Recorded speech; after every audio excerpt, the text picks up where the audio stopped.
Hello and welcome to Salt and Light Canning. I'm Jessica and this is my kitchen. I'm happy that you're here. So today we are making nectarine jam.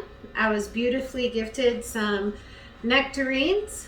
They're beautiful, they're ripe, they are ready to go. So ready that I have to get this done today. So we are going to get these cut up and in the pot to start our jam.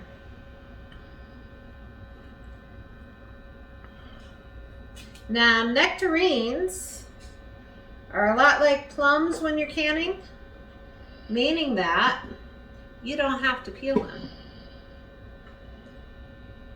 And for me, that's wonderful. These were so soft that I actually put them in the freezer for a couple hours to help me be able to cut them up. So if you have fruit that's really ripe and really soft, maybe give that a try. It might work out for you. So have a bunch of nectarines here, and we're just going to get them cut up and in this great big pot, and we're going to make some really delicious jam.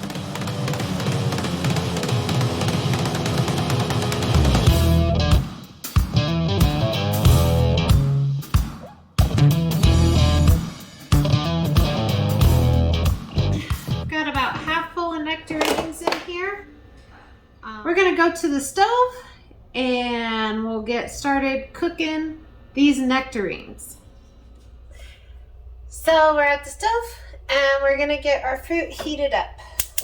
I have a tall pot and a long spoon because I don't want to burn myself, and we have to get our fruit like really heated. So it's gonna take a bit.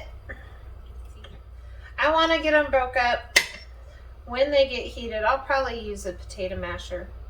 I'm also going to add, this is 1 cup of lemon juice. Get that going. You need to use bottled lemon juice when you are canning because then you can be sure of the acidity. Like I said, this is going to take a bit because we got to get everything boiling. And you know what? I probably am going to add just a little bit of water. I just want to make sure my fruit isn't going to scorch. Because burnt jam is no good. Don't ask me how I know that. Just, don't walk away from your jam. You learn all kinds of wonderful things over the course of your canning life. What kinds of things are you excited about canning this summer? We've got the garden going and I love it. I'm so excited. We have a shorter growing season. We're in growing zone 7A, but that doesn't mean that we can't have an amazing, wonderful garden and get lots of wonderful food. And I will bring you lots of canning videos as the harvest comes in. So exciting. Garden season and fall are probably my very favorite seasons of the year. Love it. Love the harvest. Love the garden. Love watching how things grow. It's amazing to me what God can do. It's amazing to me that He puts all the information that a plant needs to make amazing and wonderful and delicious food in that little bitty seed. And when you plant it, like, you have to do your part, right? So you have to plant it, you have to water it, you have to care for it. But then He does everything else. He creates the increase from that little bitty seed. It's just amazing. I'm just going to keep stirring and I'll bring you back when we're doing something else.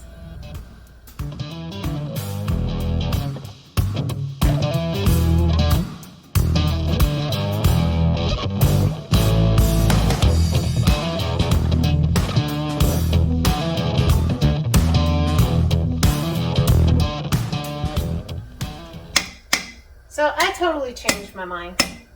And it's my jam. I get to do that. I am going to blend it a little bit with the immersion blender rather than doing the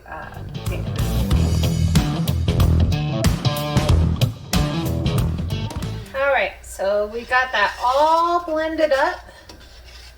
Now the immersion blender does cause a lot of foam when you're doing jam. So to help control the foam, I just use a little bit of butter. I'm going to be using pectin to make my jam. Again, you don't have to. You could just cook your fruit down until it's the thickness that you want and put it in your jar. Make it more like a preserve. We are getting to a boil, so once this gets to a rolling boil that I can't stir down, we're going to time it for at least a minute before I put my pectin in. This is a very critical part of jam making. Do not walk away. I gotta tell you, this smells so wonderful. I love making jam. Such a blessing. So thankful for these beautiful nectarines. And like with anything that's a blessing, you don't want it to go to waste, right? If I hadn't done something with these nectarines today, they would have gone to waste. You don't want your blessings to go to waste. You gotta use them. But this is such a pretty color. Such a pretty color. Oh, I'm so excited. So before we put our pectin in, why don't we put our seasonings in? Seasonings are, like any of your dry seasonings, are interchangeable in a recipe. It will not affect your canning safety. I have some ginger here and some cardamom. So that's what we're gonna put in our jam today. So here's our ginger. And if you say that's a lot, well, I have a lot of jam. And here's my cardamom. We'll get those stirred in really good. Keep stirring. Like I said, you don't want your fruit to burn. Okay? Scorched jam, really you just have to throw the whole thing out. There's no saving it, because that burnt flavor just permeates through all the jam. Don't ask me how I know. Things happen when you're learning to make jam, okay? Alright, we're starting to boil here, so I'm going to add my pectin and get it stirred in really well. But we're going to wait on our sugar until we've been boiling for a little while with our pectin, because the heat in the fruit, the acidity, is what activates our pectin. So we don't want to do it too fast and then not have a good set on our jam. We're going to let it boil at a good hard boil that we can't stir down for at least a minute. And because this is a big pot, I'll probably go 2 or 3 minutes. Alright, we're going to add our sugar. Now with jam, you have to add your sugar all at once. Like all at once. 3. So now that our sugar's in, we've got to bring it back to a boil that we can't stir down, and let it boil there for at least a minute. If you're doing a large batch like me, I recommend more than a minute.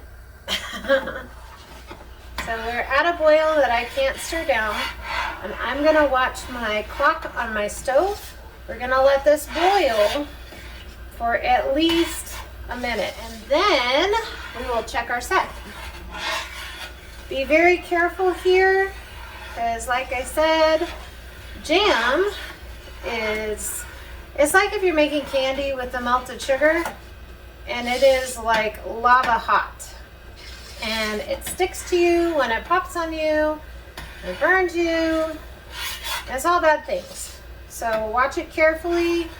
Maybe adjust your heat a little bit so it's not boiling so hard that it's going to pop out on you. Keep stirring, because also with the heat, you know how heat expands? With the heat, you can end up with your jam all over the place.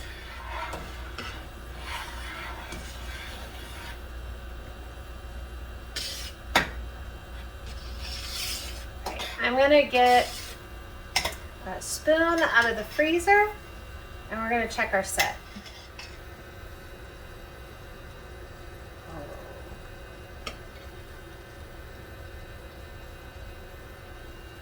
is some pretty jam.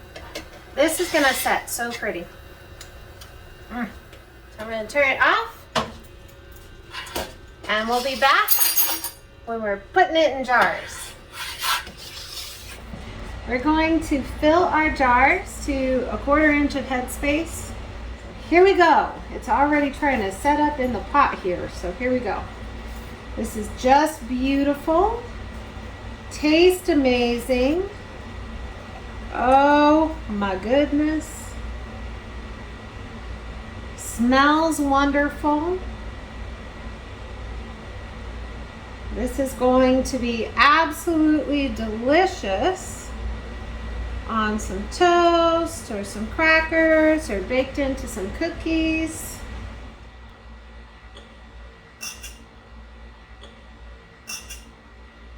Now this is going to be very, very hot. You're going to want to make sure to wipe the rim of your jar really, really well because jam is sticky. So wipe it really, really well. And then I have my lid, and I have to line it up. I have to. You don't have to. You can just throw it on there. It's not going to hurt anything. I have to because it'll drive me nuts. Okay? I'm just going to keep filling jars, and we're putting them in the canner.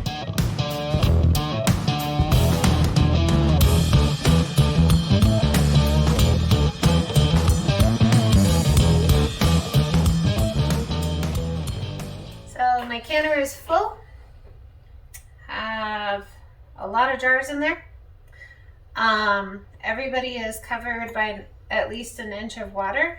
I have a rack on the bottom and a splash of vinegar.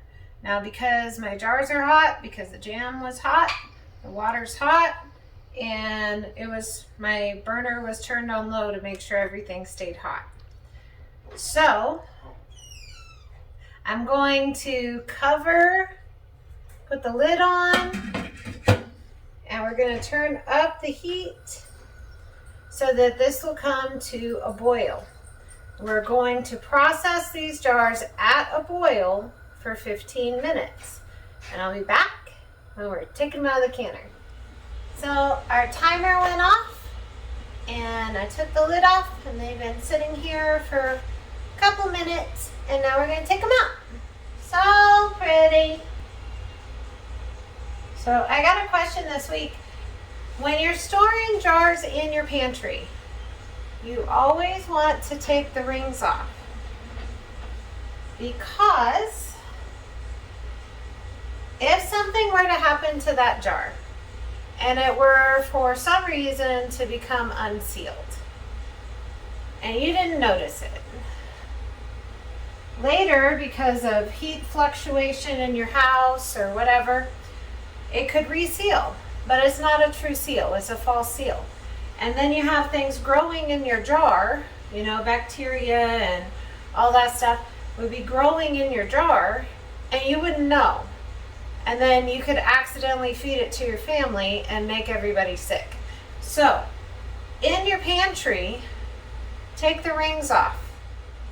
If you have fruit coming in, make some delicious jam. Jam is the best way to use up, less than perfect fruit. And it tastes delicious, and it stores really, really well. It's a beautiful gift. Such a blessing. You can use jam on lots of things, not just your toast. You can make cookies, or you can mix it with things to make a glaze for meat. It's just wonderful. But give it a try. You never know. You might come up with something amazing. Be so blessed. Know that you're loved, and be a blessing to somebody else. We'll see you in the next video.